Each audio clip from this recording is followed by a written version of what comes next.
nuevamente. Hoy iniciaremos con el primer video explicativo de esta serie de temas constructivos.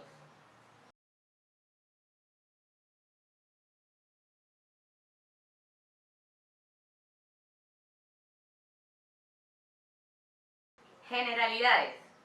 Iniciaremos con una investigación mínima. En todos los casos se deben cumplir los siguientes parámetros o requisitos mínimos.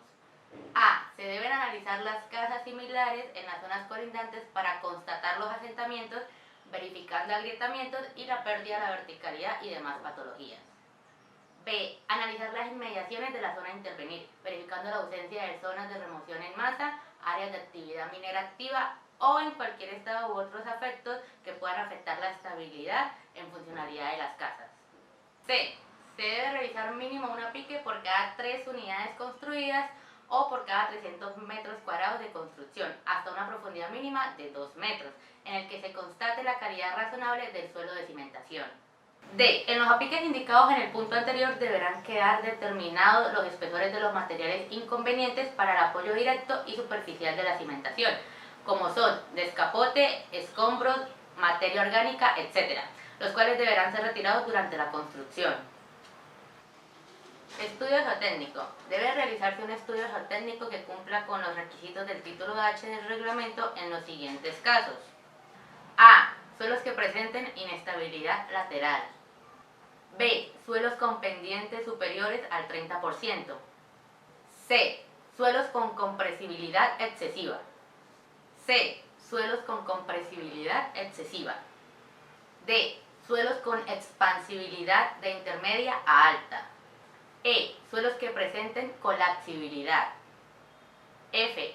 Suelos que presenten procesos de remoción en masa, áreas de actividad minera activa, en recuperación o suspendida, cuerpos de agua u otros que puedan afectar la estabilidad y funcionalidad de las casas. Debemos tener en cuenta que el título H de las normas de sismoresistencia tiene como objetivo establecer criterios básicos para realizar estudios geotécnicos de edificaciones, basados en el estudio del subsuelo y las características arquitectónicas y estructurales de las construcciones. Limpieza del terreno. En la zona a intervenir se le debe realizar una remoción de todo material orgánico. Además, se debe realizar los drenajes necesarios para reducir al máximo la incidencia de la humedad. Sistema de cimentación.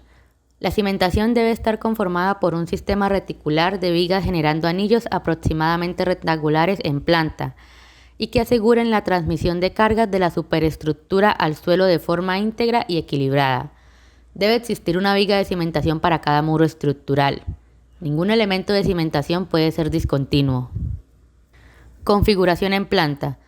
Si uno de los anillos del sistema de cimentación tiene una relación largo-ancho mayor a 2 o si sus dimensiones interiores son mayores a 4 metros, debe construirse una viga intermedia de cimentación, así no sirva de apoyo a ningún muro, en cuyo caso sus dimensiones mínimas pueden reducirse a 20 centímetros por 20 centímetros. La intersección de dos elementos de cimentación debe ser monolítica y los refuerzos deben anclarse con ganchos estándar de 90 grados en la cara exterior del elemento transversal terminal. Estructuración de los cimientos. Las vigas de cimentación deben tener refuerzo longitudinal superior e inferior y estribos de confinamiento en toda su longitud. Las dimensiones y el refuerzo de los cimientos se presentan en la siguiente tabla. En la tabla podemos observar cómo debe comportarse la anchura, la altura, el acero longitudinal estribos y acero para anclaje de muros en la parte de sistema estructural en el primer piso y en el segundo piso. En las dos opciones de mampostería y bareque, que en este caso nuestro tema a estudiar y de mayor importancia es la parte de mampostería, pero igualmente tendremos la de bareque en cuenta para futuras ocasiones u ocasiones especiales. Cimientos excéntricos. Los cimientos pueden colocarse excéntricos en los casos en el cual el proyecto de vivienda sea una medianera o presente junta sísmica. Cimentaciones sobre terreno inclinado. Cuando la inclinación del terreno exija la presencia de cortes para la construcción del proyecto y o sistemas de contención, estos se deben diseñar atendiendo las disposiciones del título H, instalando los elementos adicionales requeridos para soportar las cargas laterales allí especificadas.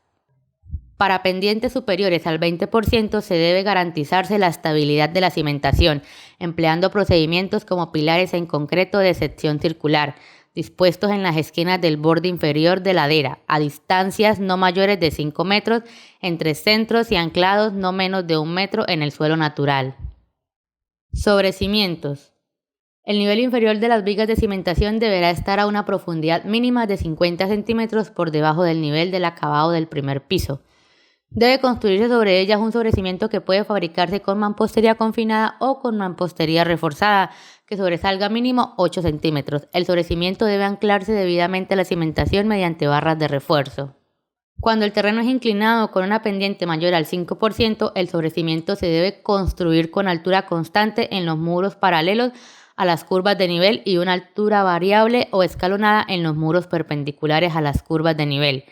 No deben construirse vigas de cimentación que tengan superficies inclinadas en contacto con el suelo.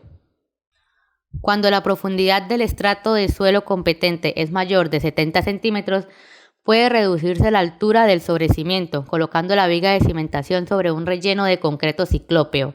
Este relleno debe tener una anchura mínima de 30 centímetros y una altura mínima de 20 centímetros.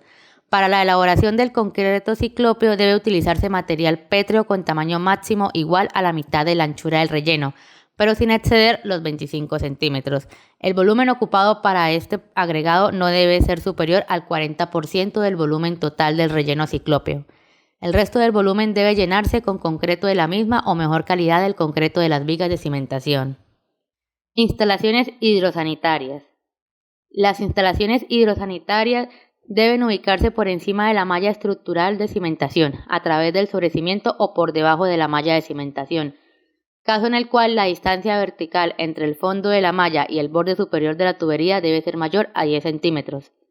La intersección entre los elementos de la malla de cimentación y la zanja de la instalación se debe rellenar con un concreto pobre. En ningún caso pueden empotrarse las instalaciones hidrosanitarias en las vigas de cimentación.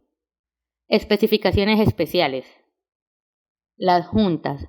La cimentación debe contener juntas a distancias no mayores de 30 metros, a menos que un estudio geotécnico completo realizado de acuerdo con las especificaciones del título H resulte en distancias diferentes.